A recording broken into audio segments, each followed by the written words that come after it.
bonjour à tous et merci d'être là avec nous pour cette rencontre avec Nathalie Sauvagnat. Et merci beaucoup à Nathalie d'être venue aujourd'hui jusqu'à l'université qui est parfois inaccessible, mais apparemment tout va bien.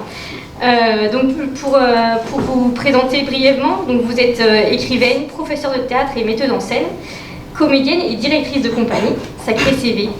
Et vous avez déjà publié un premier roman aux éditions de Noël en 2018. Et c'est avec les yeux fumés que vous commencez, que vous faites votre entrée dans le genre du roman noir. Donc pour résumer brièvement le roman, le livre est divisé en deux parties. Et le récit suit le destin de Philippe, qui est un adolescent tout juste majeur, en marge de la société, déscolarisé et sans emploi, et cadet d'une famille où il est clairement assez méprisé. Donc dans la première partie, on dresse vraiment le décor, on découvre sa vie, ses journées au bar, son ennui, une vie très répétitive, toujours en duo avec son ami Bruno qui passe sa vie à raconter des histoires de voyage, à la vérité assez contestable et douteuse, mais Philippe se laisse bercer par ses aventures incroyables, même si il est conscient de tout ça. Il y a aussi Anne, une fille qui le suit comme son nom, mais qui ne lui adresse jamais la parole. Cette première partie est vraiment une boucle temporelle qui aurait pu continuer indéfiniment jusqu'au jour où Bruno fait la rencontre d'un ange. Il l'appelle une fille magnifique à qui il donne rendez-vous. Il en informe Philippe qui va les espionner parce qu'il croit que c'est encore un mensonge. Le problème, c'est que la scène qui se déroule sous ses yeux le glace et le brisera. Je ne vous en dis pas plus pour le moment. Et ensuite commence la deuxième partie. Donc dans la deuxième partie, Philippe a changé de quartier tout en restant dans la même banlieue, mais il change quand même de microcosme. Il travaille dans un supermarché, il a même pour son propre appartement. Il vit dans un flou total et ses démons le poursuivent jusqu'à ce qu'il commette un acte irréparable. Et je n'en dis pas plus, toujours pour garder le suspense. Donc si vous voulez bien, Nathalie, lire quelques petits extraits pour nous mettre dans l'ambiance en fait du livre, vous avez la parole. Alors c'est le tout début du livre. Arnaud est un abruti. C'est pas une nouvelle de toute fraîcheur, mais chaque soir ça se confirme un peu plus. Il se couche après avoir éteint le plafonnier, ouvre les tiroirs de sa table de nuit, en extrait son masque noir en satin qu'il place bien méticuleusement sur ses yeux, soupire, remonte le drap jusqu'à son menton, bâille un peu les lèvres fermées. Il ne lui faut pas 5 minutes pour s'y mettre, comme si le fait d'être dans le noir le rendait invisible. Il y va de sa petite histoire, de son petit fantasme, et vas-y que je te pompe, et vas-y que je t'en rajoute dans les gémissements contenus, pas vu, pas pris. Moi, je suis assis sur mon lit en tailleur, le regard fixé dans l'obscurité. C'est le même scénario chaque soir, les bosses sous la couverture, les vagues timides, puis le roulis plus soutenu, et ensuite la machine à coudre qui monte et qui descend. Ça ne dure pas bien longtemps, le ronflement épanoui reprend vite sa place. Moi, je reste assis en tailleur sur mon lit, fixé sur mon grand frère qui dort la bouche ouverte, son masque sur les yeux. À 7 heures, je l'entends se lever, ouvrir la fenêtre en grand sur le noir de la ville et faire sa gymnastique. Oh, ça dure 3 minutes, le temps de sentir l'air froid entre les draps. Arnaud s'appuie, bras écartés sur l'encadrement de la fenêtre, et plie 2 ou 3 fois les jambes en soufflant très fort. Puis, il se sert du rebord pour se faire 3 ou 4 pompes debout, et voilà.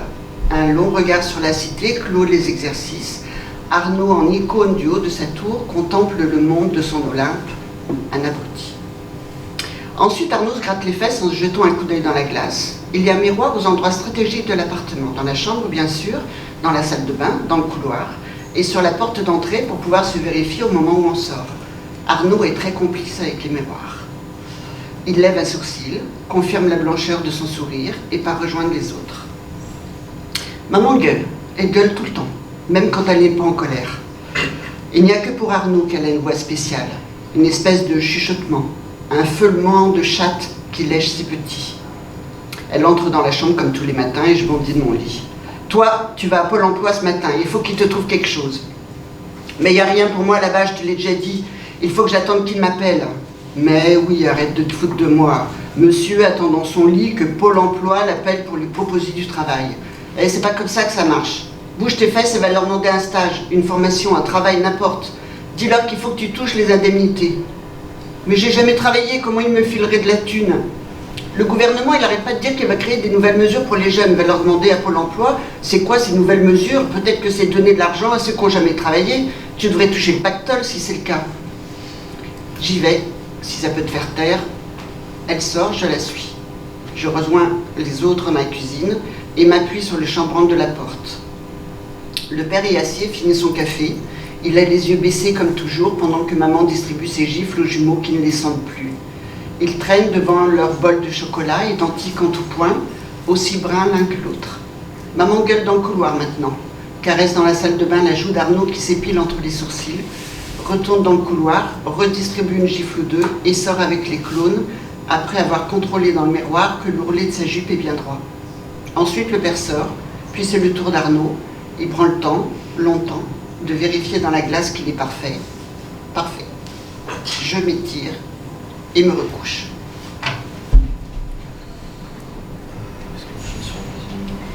Oui, voilà, après un deuxième extrait qui se trouve plus tard dans le roman, avec une espèce de moment d'accalmie, d'accalmie toute relative. Oui, allez-y. Il pleut. La nuit s'est installée. J'arrive sur le pont qui traverse l'autoroute. J'aime bien ce pont. Regardez tous ces gens dans leur voiture. Ils vont à une fête peut-être. En boîte, au resto, retrouver une petite nana qui les attend. Ou rentrer chez eux. Il doit faire chaud dans les voitures.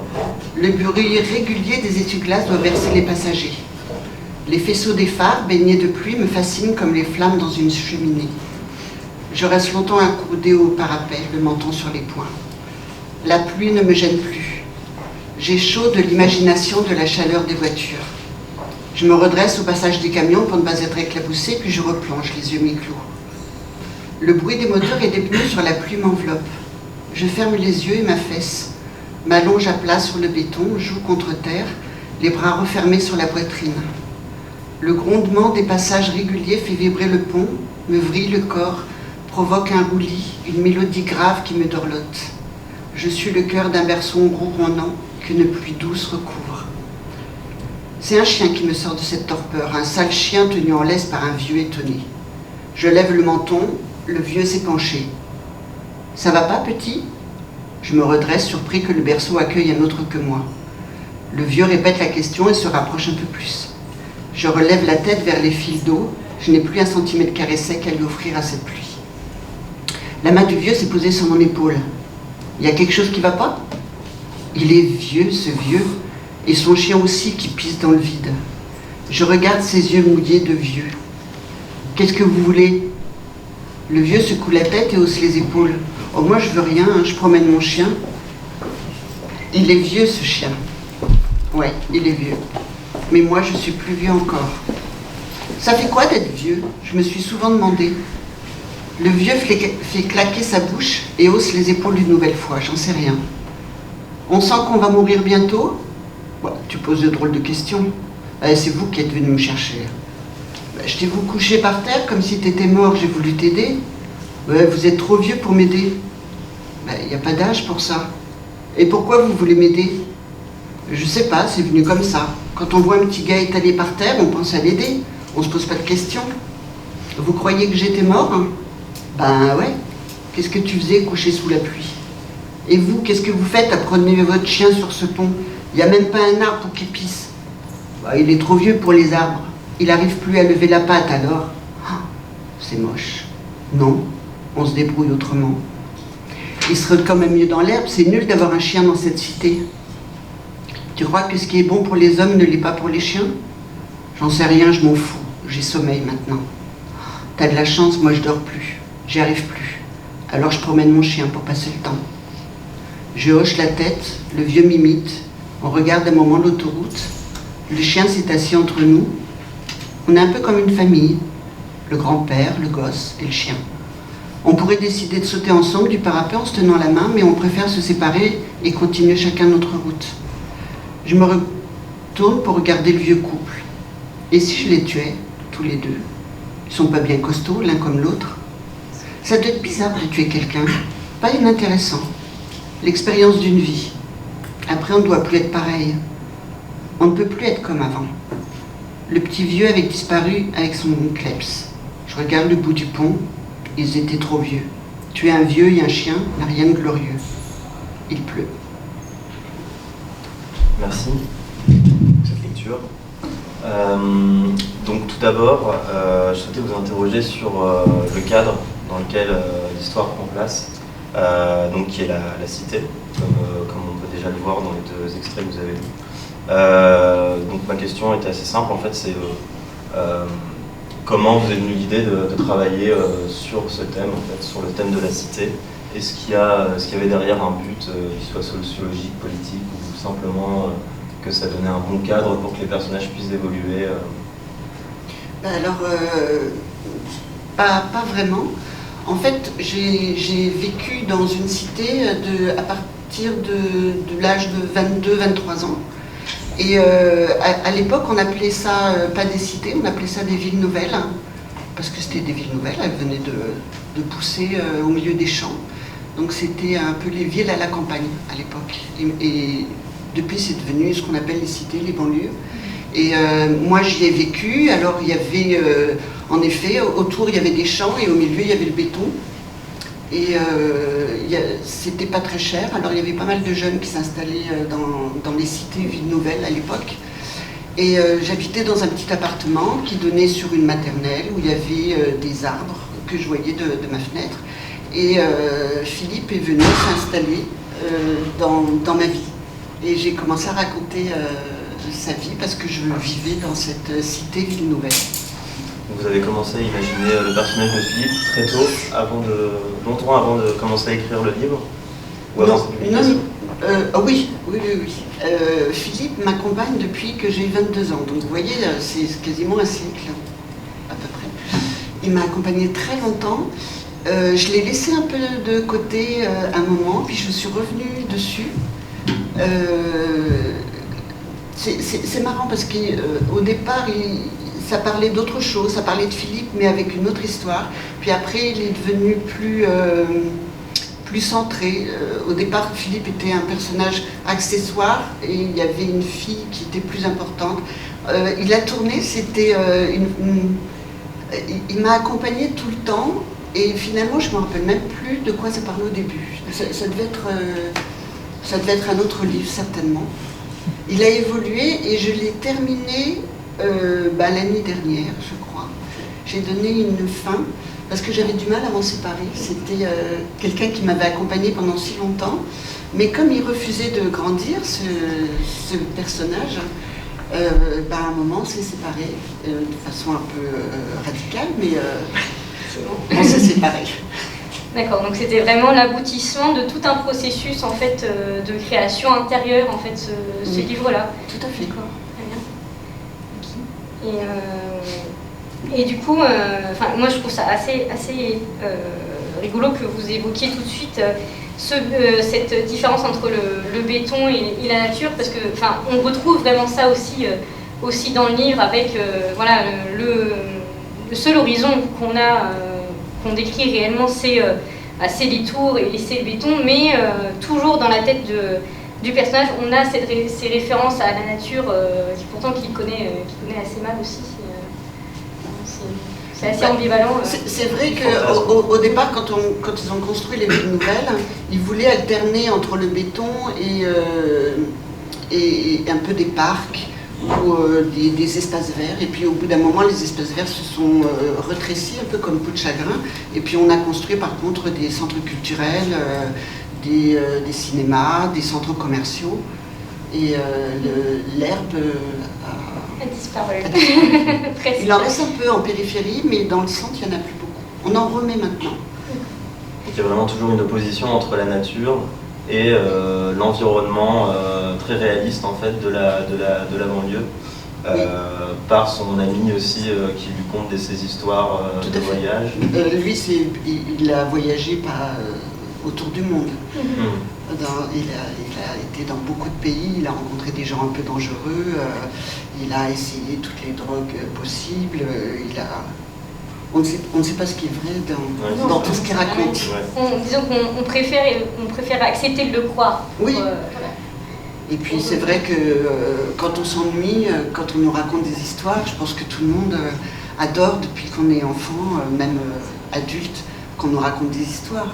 Et Philippe rencontre des gens dans ce roman qui lui racontent des histoires. C'est la seule chose qu'il a envie, c'est qu'on lui raconte des histoires. Et d'ailleurs, il y a à ce propos, des histoires, il y a une phrase qui est souvent répétée dans le livre, qui est comme dans un film, qui est d'ailleurs une seule phrase en fait. Est-ce que c'est justement pour accentuer cette personnalité finalement de Philippe qui a envie qu'on lui raconte des histoires et donc qui s'imagine dans des films Oui.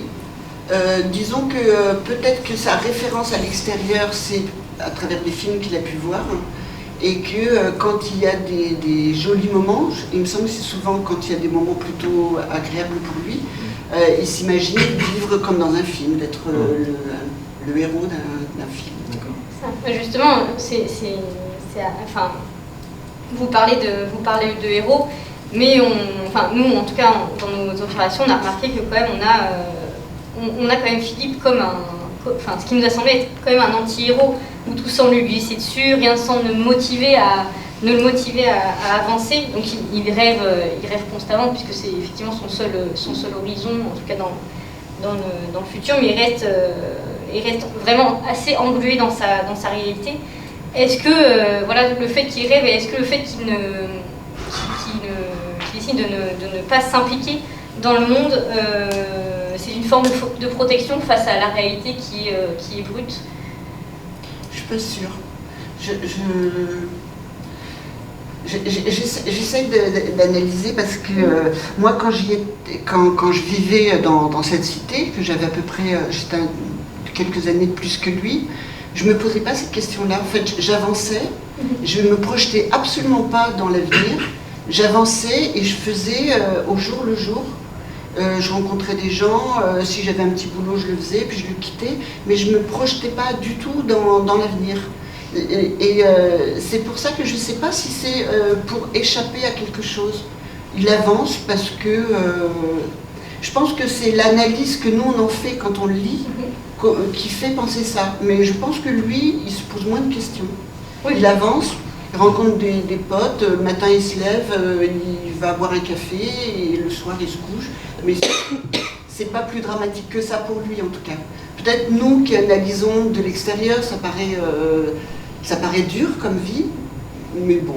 Et parce qu'on s'attend aussi à avoir un personnage principal qui incarne un peu une figure héroïque, ou en tout cas qui va peut-être montrer de la bravoure par moment, alors que là j'ai l'impression tout le contraire en fait. Enfin, le personnage oui, il le répète souvent d'ailleurs qu'il n'est pas un héros. Par exemple, à la page 100, si je peux lire un extrait, tant pis pour l'amour propre, tant pis si je n'ai rien des héros américains qui encaissent des dizaines de coups sans desserrer les mâchoires. Je ne suis pas courageux. Voilà. Et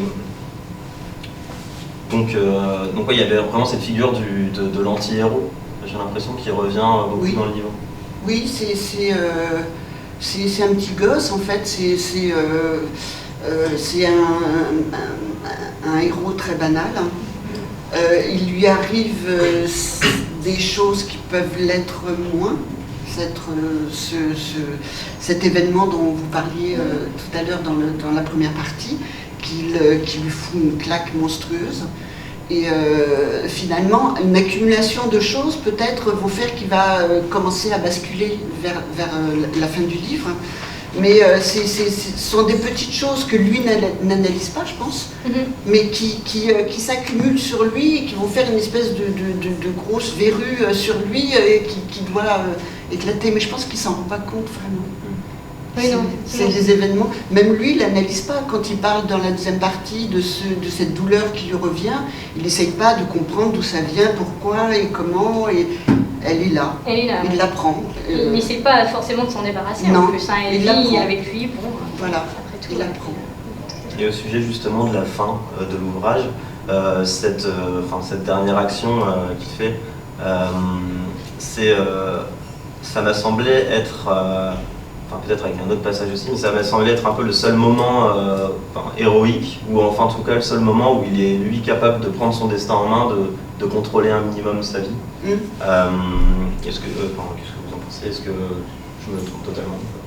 Non, si vous l'avez vu comme ça, c'est que vous ne vous trompez pas. Mais moi, j'ai pas.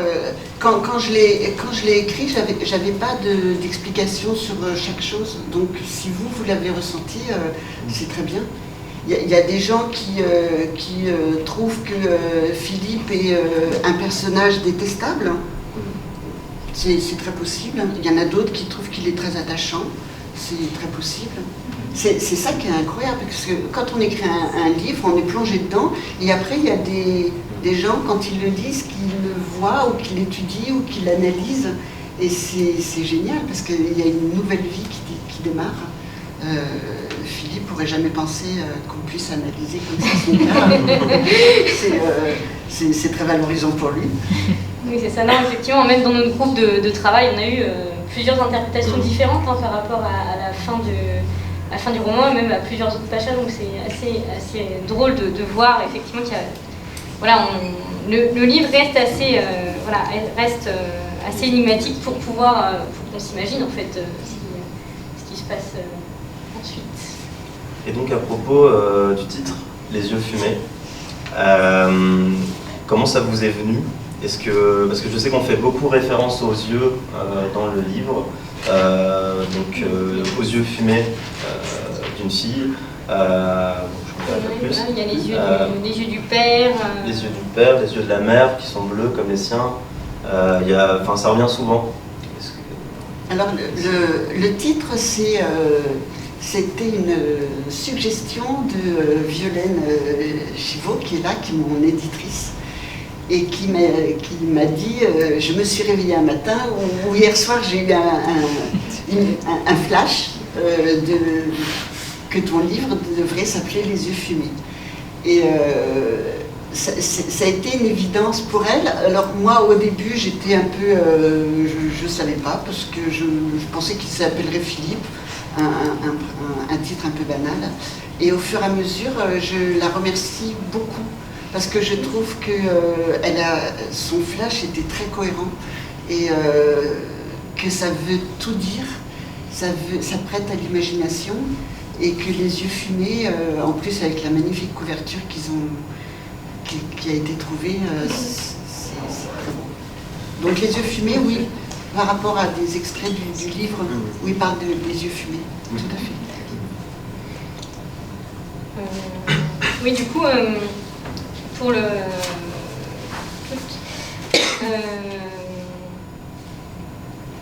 qu'est-ce que je peux les personnages masculins. Je sais plus, toutes les figures masculines en fait qui sont présentes dans l'ouvrage posent aussi la question, parce que c'est souvent des personnages qui sont assez dysfonctionnels en fait, qui ont des problèmes, pas les mêmes forcément, mais Bruno qui est un peu mythomane et puis qui est quand même assez destroy quand même comme personnage. Il y a Mickey aussi, qui a une peur bleue des femmes, ou en tout cas du ventre de sa femme, quoi, et aussi, entre autres. Est-ce qu'en fait tous les personnages que Philippe, le personnage principal, rencontre sur son chemin, est-ce que ça sépare un peu aussi des alter ego de Philippe? Est-ce que parce que il partage aussi beaucoup des peurs de ces personnages, j'ai l'impression.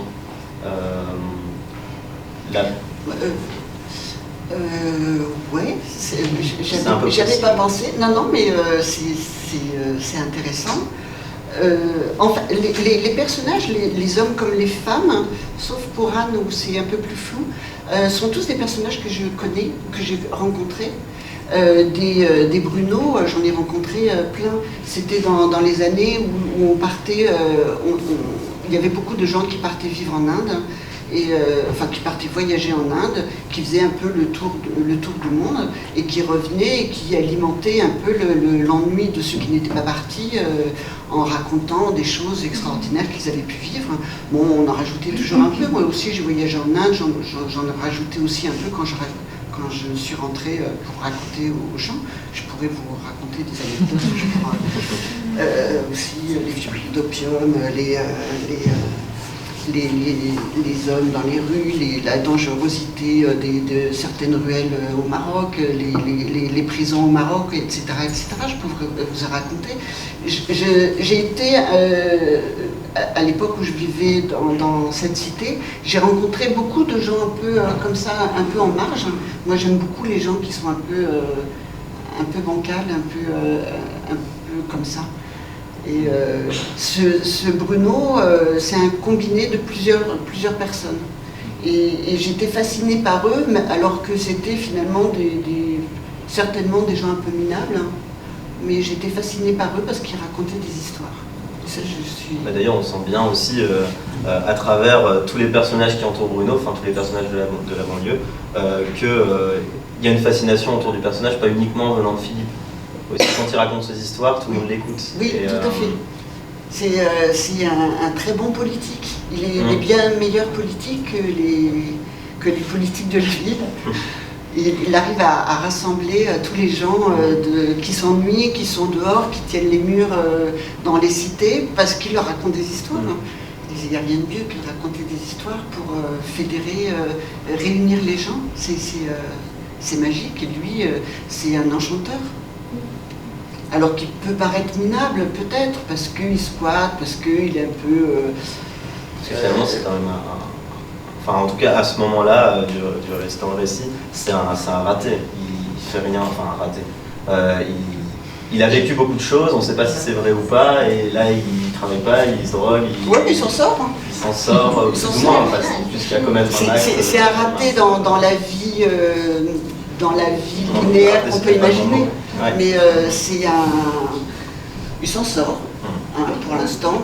Ben bon, après il fait un acte un peu particulier, mais avant ça, il s'en sortait.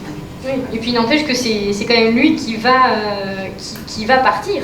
Alors que Philippe veut partir, il n'arrive pas tout à fait à s'extraire de son milieu, même s'il change de quartier, etc. Il n'arrivera pas à s'extraire de toutes ses angoisses et de tout ça, alors que lui, Bruno, il est déjà parti, il va repartir. Oui, il va repartir. Et il lui propose de l'accompagner. Et Philippe, il ne veut pas. Ouais, finalement, il refuse l'opportunité qu'il avait de... C'est difficile de partir d'une cité, enfin d'une ville nouvelle comme ça. Parce que c'est un peu comme quand on habite dans un village. Hein. On a l'impression que tout ce qu'il y a à l'extérieur, même si on dit qu'on s'ennuie, que c'est pourri, qu'il n'y a rien, que ailleurs c'est mieux, partir d'un village ou d'une cité, c'est très difficile. C'est très angoissant. Oui, c'est ça. C'est surtout oui, effectivement, comme Philippe le dit, il a toujours été là. Bon, il n'a pas changé d'environnement. Alors effectivement, ouais, ce serait effectivement une d'ailleurs, à aucun moment Philippe pense à quitter la cité. En fait. Il fantasme la nature. Il pense à toutes les histoires que Bruno lui raconte, mais il n'imagine pas sortir de la cité. J'ai l'impression. Non. Il ne pose pas ce genre de question.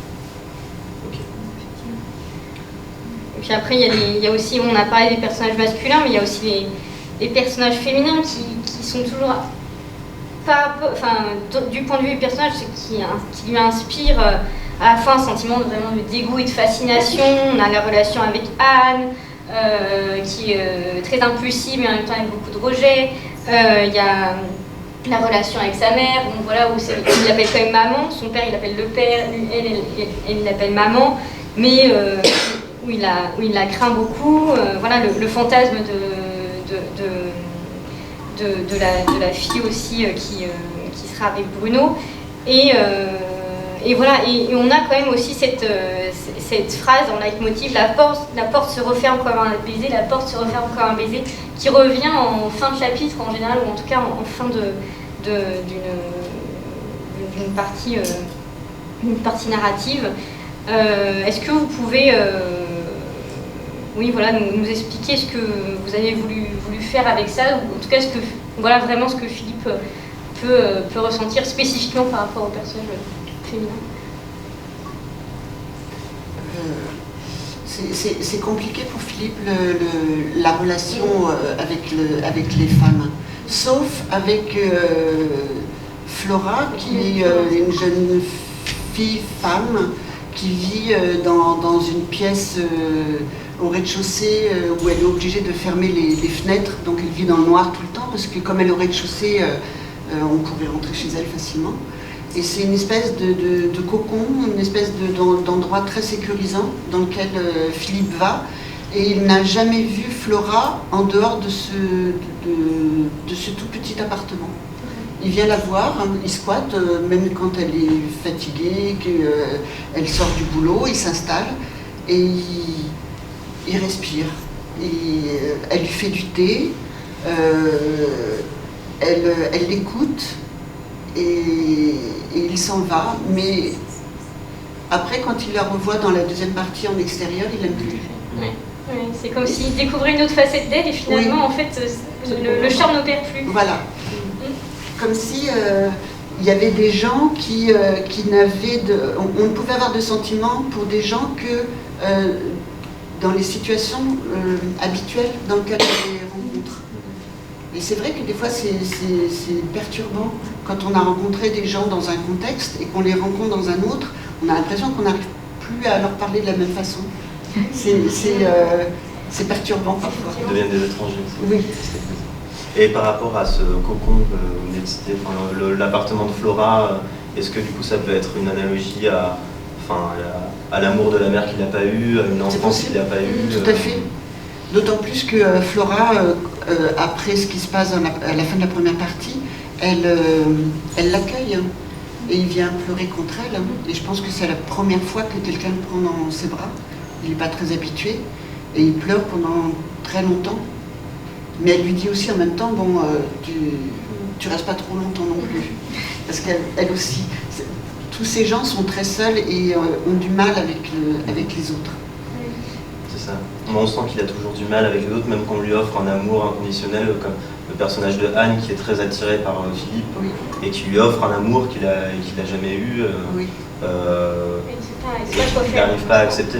Oui, parce qu'il n'a pas envie d'accepter. Voilà, il considère qu'il ne mérite pas et que si quelqu'un l'aime comme ça, c'est que ce quelqu'un est un abruti, qu'il n'a pas très bien compris qu'il était quelqu'un de pas aimable.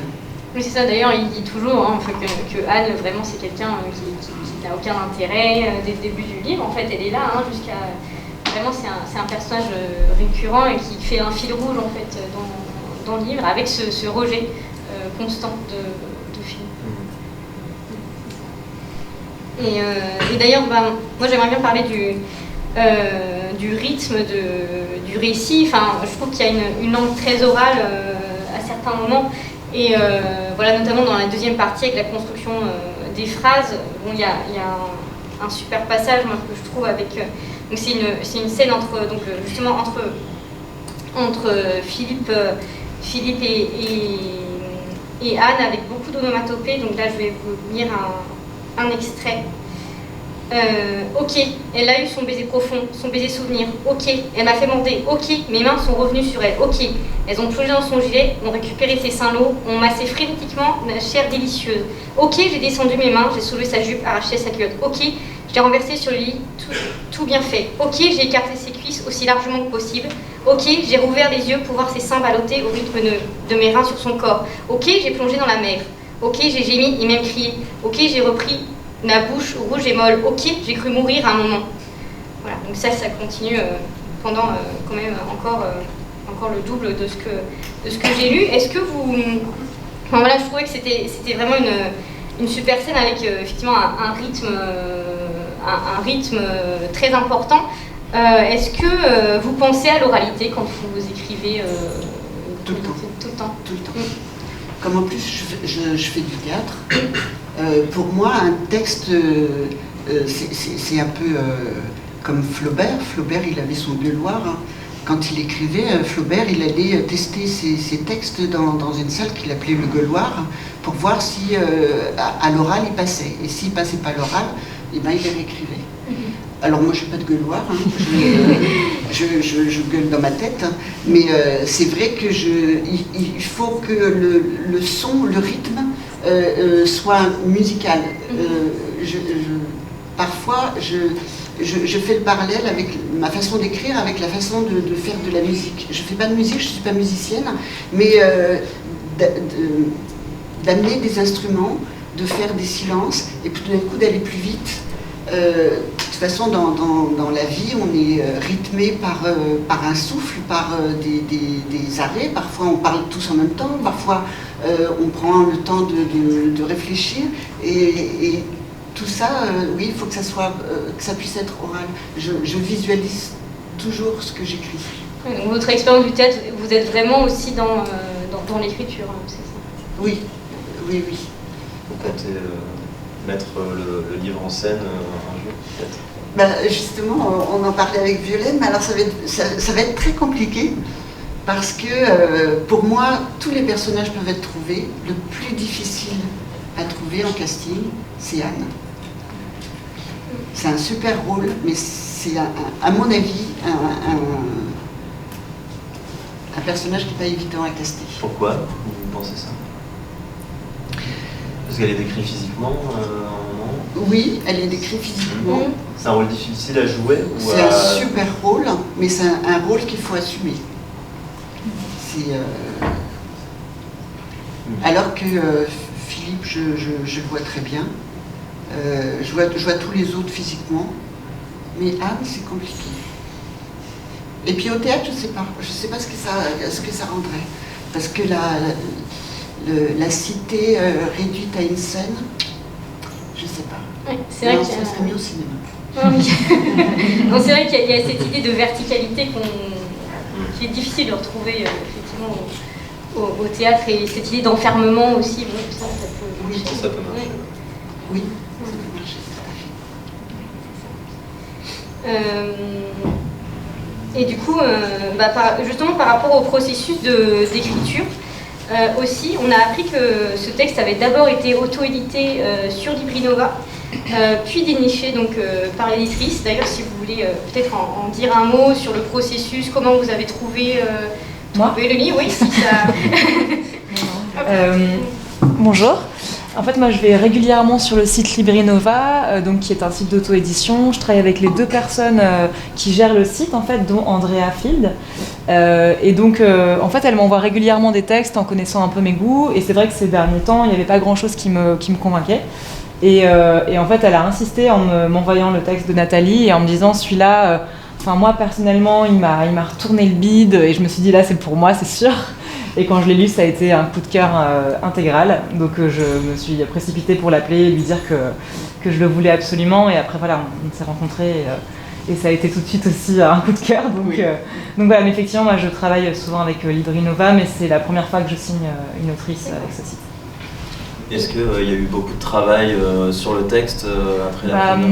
Pas beaucoup, parce qu'en réalité, Nathalie l'avait déjà beaucoup travaillé, comme elle vous l'a peut-être dit déjà, mais c'est vrai que c'est un texte que tu as écrit il y a très longtemps et que tu as continué de travailler au fil des ans.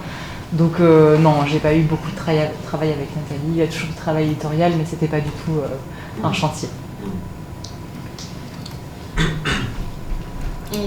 Et donc ce livre, vous nous avez dit que vous aviez mis combien de temps pour l'écrire?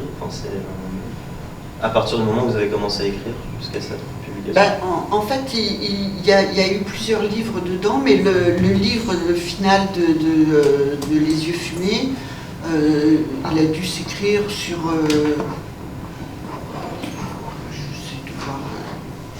une dizaine d'années, mais étiré comme ça, avec des moments où on se regardait de loin comme ça, on se tournait autour, on se reniflait, et puis j'y revenais, je plongeais dedans, et c'est terminé en septembre d'il y a 2 ans. Oui. D'accord.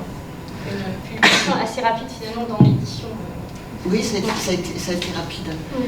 Je l'ai auto-publié en septembre 2018, et on s'est rencontrés en février ou janvier, je crois, 2019. Super. Bon, oui, on va passer, aux aux questions du public. Je vais faire passer le micro. Hop, si Naï, Bonjour. Bonjour. Déjà, merci de vous être déplacé jusqu'à nous et merci pour ce roman très fort avec une écriture coup de poing. J'avais une question justement par rapport aux thématiques que vous abordiez. Du coup, vous en abordez beaucoup, je pense aux Phimères, notamment avec le personnage de Flora. Vous parlez du chômage, de la production ouvrière, du sida. Vous avez cette couverture qui ressemble énormément, moi qui me fait penser à La haine, à cette scène de miroir avec Vincent Cassel. Vous parlez dans la langue des personnages, vous accordez une très grande importance à l'oralité, et du coup je me demandais si ce livre était un livre manifeste pour la banlieue. Il n'a pas été écrit comme ça, en tout cas. Mais il a été écrit avec ce que moi je ressens sur les événements, sur l'éphémère. J'ai pas voulu faire un manifeste sur l'éphémère. Il se trouve que Flora l'est, très jeune, et puis qu'elle raconte son histoire de façon terrible. Terriblement, elle l'accepte terriblement. Elle avance. Les jeunes femmes dans les cités sont souvent des héroïnes, je trouve, moi en tout cas. C'est des femmes courageuses, c'est des femmes qui...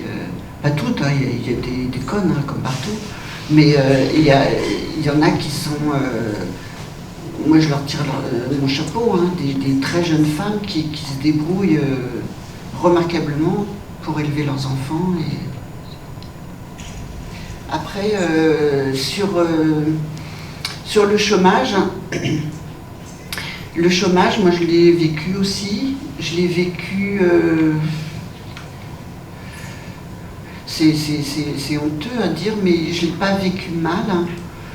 Mais j'étais une période où on pouvait peut-être trouver un travail plus facilement que maintenant. Et je faisais toujours des petits boulots où je trouvais de quoi faire un petit peu d'argent. Un peu d'argent.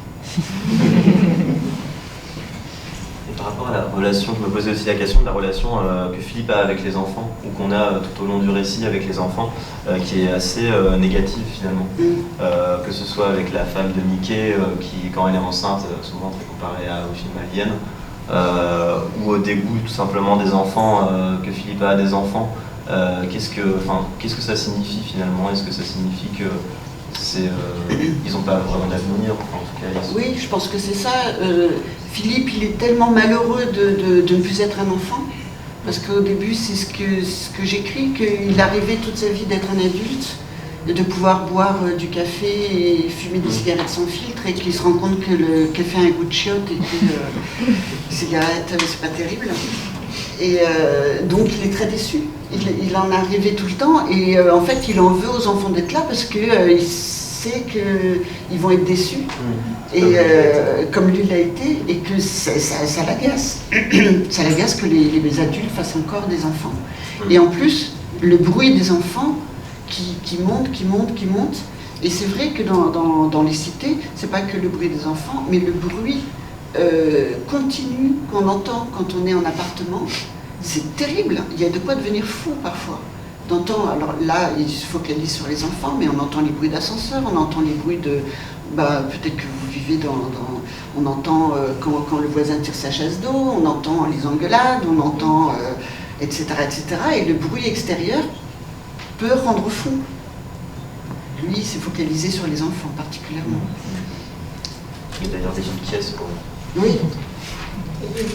Oui, j'ai une question à poser, ce ne sera pas sur le livre que je n'ai pas encore lu, et malgré la présentation tout à fait intéressante, je préfère rester à la question à laquelle je pensais, qui est davantage sur votre rapport à l'écriture. Vous avez commencé à parler de l'importance de l'oralité, et je me demandais aussi quel était votre rapport au récit lui-même, c'est-à-dire est-ce que vous êtes plutôt le genre d'auteur qui va avoir déjà en tête son livre de A à Z, comme un Nabokov par exemple, ou est-ce que c'est plutôt un rapport qui vous laisse la place au hasard et vous laissez porter vous-même par le récit et vos personnages? Et ensuite, une dernière question qui est liée, c'est dans votre récit, quelle est la part d'autobiographie, puisque même si vous avez vécu vous-même dans la cité, comme vous l'avez dit, peut-être que ce n'est pas forcément non plus votre le principal moteur de l'écriture. Donc voilà, on peut savoir votre rapport à l'écriture. Merci. Moi, j'écris pas du tout, je fais pas du tout de plan, je sais jamais de quoi ça va parler. Et je suis... c'est bizarre parce que quand je commence à écrire, c'est pas une écriture automatique, mais j'ai pas envie de m'ennuyer. Et à chaque fois, je suis excitée en me disant qu'est-ce qui va se passer, quel personnage va rentrer en scène. Parfois, je fais rentrer des personnages par hasard, et puis je reviens dessus, et puis je vais leur donner un rôle important, juste pour me dire, oh ben non, celui-là, je l'ai laissé un peu de côté, c'est dommage, donc je vais le faire rentrer. Et c'est le hasard. C'est vraiment le hasard de l'écriture, avec des espèces d'excitation autour d'un personnage ou d'une scène qui me plaît. Et je ne pourrais pas me remettre dans mon livre juste avec un travail suivi. Je suis quelqu'un qui n'aime pas trop les choses trop fermées. J'aime bien me dire que je peux être surprise par ce qui va arriver. Et vous me disiez l'oralité, et vous m'avez dit la dernière question. Le rapport aussi à votre propre expérience, parce que manifestement, c'est vraiment imprégné par les sons, les images. Il y a un rapport au sens, c'est évident, dans ce que vous dites depuis tout à l'heure. Mais est-ce que c'est forcément par rapport à votre propre expérience, ou est-ce que c'est plutôt beaucoup plus vaste que ça? Alors, par rapport à mon expérience, là, ça se passe dans une cité, parce que j'ai vécu dans une cité, mais ça aurait pu se passer dans un village. Mon expérience, certainement, je pense, parce que moi, j'aime beaucoup regarder les gens et les petits détails des gens, essayer d'être une espèce de vampire, un peu, d'aller regarder la façon dont vivent les gens. Donc oui, ça peut être une expérience, mais une expérience de regard. Juste une anecdote comme ça, je me suis rendu compte que pour quelqu'un qui pleure, j'analysais, je regardais une personne qui pleurait, enfin je ne faisais pas que l'analyser, j'étais dans l'empathie avec cette personne-là, et moi aussi, quand je pleurais, décrire quelqu'un qui pleure, c'est compliqué, alors que finalement, quelqu'un qui pleure, très souvent, vous remarquerez, quand il a un mouchoir, il va plier son mouchoir en tout petits morceaux, comme ça, en pleurant, et il va le rouvrir. Et c'est des détails comme ça que je trouve génial. Il y a aussi des gens, par exemple, quand ils vous écoutent, qui vont faire « Ah oui, oui, ah oui, oui, oui, oui, oui ». Là, on sent que la personne est avec nous. Et puis, il y a des gens qui vont faire « Oui, oui, oui, oui, oui, oui ». Alors, ça dépend du rythme. Si c'est rapide, en général, la personne vous écoute. Si c'est plus lent et qu'il y a un petit décalé sur le côté, on sent que... et c'est ces choses-là que j'aime beaucoup regarder. Comme je fais du théâtre, que je suis aussi prof de théâtre et metteur en scène, j'aime sortir des choses un peu bateau. Quelqu'un qui pleure au théâtre, il y a beaucoup de gens qui vont faire « Ah !» comme ça. Et alors que pleurer, c'est autre chose, c'est les petits détails. Et j'aime les petits détails. Donc c'est l'expérience de ma vision de petits détails qui me fait écrire. Est-ce qu'il y a une autre question? Si je peux, dans ce cas, il y a un monsieur qui veut poser une question? Devant. Là, j'ai pas vu. Ah, pardon. C'est devant et Alors, je vais très très mal la formuler, mais c'est pas grave. En fait, quand Philippe interagit avec ses amis, on a l'impression qu'ils sont moins amis que compagnons dans la galère. Je pense que Nicolas pourrait peut-être mieux expliquer ça. Oui, parce qu'on y pense ensemble. Non, c'est très bien posé. Est-ce que Oui, c'est ça, on se demandait est-ce que finalement, mais vous y avez aussi répondu, on trouvait ça assez réaliste en fait, que finalement, avant d'être amis, ils soient collègues un peu de galère, quoi. Et qui s'entraident, et on voulait en fait se servir de ça pour vous poser la question finalement de la façon dont vous avez appréhendé le sujet, enfin, mais vous avez vécu dans ce milieu-là, vous connaissez sûrement des gens aussi qui ont vécu ce genre d'histoire. Par rapport au lien qu'il peut y avoir avec les amis qu'ils rencontrent, je ne sais pas si c'est des amis, oui, en effet, c'est des partenaires de vie à un moment, parce que il n'est pas triste que Mickey lui donne plus de nouvelles, il n'est pas triste de ne pas revoir Flora. C'est... Est-ce qu'au final on est condamné à la solitude quand on est en banlieue? Est-ce que les seuls amis qu'on peut avoir, ça serait uniquement des compagnons de galère? Est-ce que tout le monde est interchangeable? Je ne sais pas si c'est par rapport au fait qu'ils soient en banlieue. Est-ce que même en ville, c'est pas pareil? Dans les grandes villes. La vraie amitié sincère, je pense que s'il il a une vraie amie sincère, c'est Flora. Je pense qu'elle sera là tout le temps, mais il la laisse de côté parce que justement c'est trop. Je pense que c'est lui qui a pas très envie d'aller plus loin dans l'amitié, je pense. Parce qu'il est vraiment perméable à toute relation humaine en fait. Oui, Au bout d'un moment. oui. Il veut juste qu'on lui raconte des histoires. Est-ce que c'est un personnage qui ne ressent pas assez, ou est-ce que c'est un personnage qui ressent trop Oui. et qui du coup se cloisonne? Ouais, je pense qu'il ressent trop. Et quand on ressent trop, quand on est hypersensible comme ça, parfois on se met un voile pour dire m'approchez pas trop, parce que je sais que si vous m'approchez, je risque d'être malheureux, ou de vous aimer trop, ou de vous aimer trop, de vous aimer plus que vous ne m'aimeriez. Il y a une question. Oui, Carole, je voulais juste savoir, j'ai pas lu votre livre, mais petite curiosité, pourquoi votre roman sort sous la catégorie polar? Parce que là, j'ai pas lu votre livre, mais tout ce que j'ai entendu, des descriptions, etc., bon, je n'ai pas senti un univers particulièrement du policier tel qu'on peut l'entendre. Est-ce que pour vous, ça représente quelque chose, justement, d'avoir choisi ce type cette catégorie de livres, des romans policiers, le polar? Est-ce que c'est l'univers en général, ou parce que vous avez des auteurs de romans policiers que vous aimez particulièrement, ou est-ce que c'est parce qu'il y a de la tragédie visiblement qui intervient, et peut-être de la violence dans ce livre? Voilà, c'est juste une question. Ça serait peut-être plus à Violaine de répondre, parce que c'est plus son domaine. Moi, j'estime que c'est un roman noir. Effectivement, c'est pas un roman policier, mais dans le polar, c'est vrai qu'on a beaucoup de catégories, dont le roman noir. Après, moi, je suis pas très fan des étiquettes, et du coup, je trouve que c'est dommage de catégoriser les livres.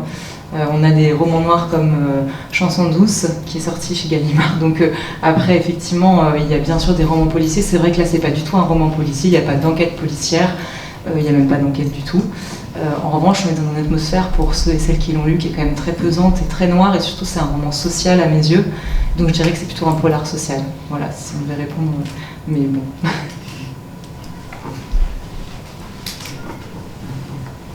Alors, si je peux me permettre de revenir au processus d'édition, c'est vrai que j'ai appris tout à l'heure, par le biais des étudiants, que vous aviez commencé par une auto-édition.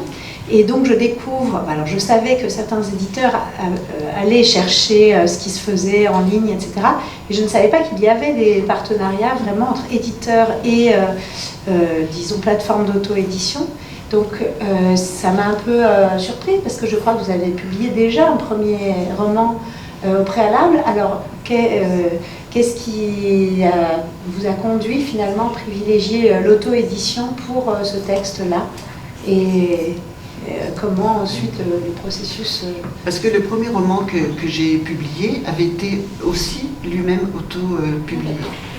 Et pareil, il y a eu une bascule et une rencontre avec une maison d'édition par le biais de cette maison d'auto-édition du Prix Nova. Vous estimez que c'est plus simple de procéder comme ça, sans justement faire la démarche traditionnelle d'envoyer des manuscrits à des maisons Oui. Oui, c'est vrai que ça permet d'avoir une personne, en tout cas chez Libri Nova, il y a un agent littéraire qui a des coups de cœur sur certains romans qu'elle a envie de défendre et qui connaît les gens des maisons d'édition et elle leur recommande des livres. Alors c'est vrai que c'est plus humanisé de cette façon que de l'envoyer par la poste peut-être. Il y a un accompagnement aussi, je dirais, peut-être. Du coup, je parle à ta place, mais il y a aussi un accompagnement peut-être qui fait que c'est moins effrayant et aussi, du coup, on a quelqu'un peut-être qui relance pour nous, parce que c'est vrai que moi, je reçois énormément de manuscrits par la poste. Et quand j'ai une agente qui me contacte en me disant ça, c'est pour toi, effectivement, je me dis que j'ai plus de chances que ça me plaise plutôt que de plonger dans les 10 manuscrits. Enfin, souvent, les manuscrits que je reçois par la poste, effectivement, ne correspondent pas forcément à ma ligne. Donc c'est vrai que c'est une manière pour les auteurs, en tout cas je pense, d'accéder plus facilement aux éditeurs et Andrea, donc, qui est l'agente sur Libri Nova de Nathalie, connaît effectivement tous les éditeurs de la place de Paris, donc c'est vrai que c'est plus pratique, quoi. Et je crois d'ailleurs qu'elle a fait votre formation. Elle m'a dit, Andrea, qu'elle avait fait son master d'édition ici. C'est ça. Lucie aussi, notre attachée de presse qui est là, a fait le même master aussi. Voilà, c'est ça, c'est le petit réseau. Donc effectivement, ça montre aussi que, contrairement à ce qu'on pourrait imaginer, parce que l'auto-édition rencontre aussi des critiques, notamment l'auto-édition sur Amazon, mais que finalement, il y a des reconfigurations des liens entre éditeurs dits classiques et auto-éditeurs. Mais ça signifie aussi que quand vous recevez des manuscrits, il n'y a pas de comité de lecture entre... Si, malgré tout. Ah si, oui, il y en a un. Alors après, c'est différent selon les maisons, mais donc je parle que des éditions Lattès et Le Masque. Nous, on a un comité de lecture toutes les semaines, le mardi, et au cours duquel, effectivement, chaque éditeur, et même les stagiaires qui sont là on parle chacun de nos lectures, qu'elles soient bonnes ou mauvaises. On échange autour de sujets de société, de sujets sur lesquels on aimerait trouver des auteurs, etc. Donc c'est très important. Mais simplement, c'est vrai que moi je dirais que l'auto-édition, c'est bien dans le sens où ça permet d'avoir un premier accueil et de voir effectivement s'il y a déjà quelque chose, un frémissement. Nous, en tant qu'éditeurs, souvent, effectivement, on suit, on essaie de voir s'il y a des livres auto-édités qui connaissent un petit succès pour ne pas passer à côté. Et parce qu'on est conscient aussi qu'on peut totalement passer à côté. C'est l'histoire de plein d'éditeurs qui sont passés à côté de grands textes, même qui avaient eux-mêmes reçu. Donc voilà, mais oui, on a quand même un comité et on lit bien sûr ce qu'on reçoit par la poste, mais ça va plus vite quand on a un agent. Merci. Est-ce que vous diriez qu'aujourd'hui, finalement, la majorité des textes que vous publiez passent par l'auto-édition? Ou est-ce que vous accordez encore une place importante aux manuscrits que vous recevez Non, pour l'instant, moi, c'était la première fois avec Nathalie que c'était un livre auto-édité, mais je ne suis pas du tout fermée par la suite. Et moi, ça marche. Enfin, je trouve que ce qui marche de plus en plus, qui est assez nouveau dans l'édition, en tout cas du côté français, c'est qu'il y a des agents maintenant qui représentent des auteurs. Et moi, je travaille aussi maintenant avec des agents, chose qu'on faisait beaucoup moins dans le passé. Mais bon, disons que c'est un mélange de ça, à la fois des textes que je reçois par la poste, ça reste rare, mais ça arrive quand même après des recommandations, et ensuite les agents aussi, c'est les 3 biais par lesquels j'édite. Merci.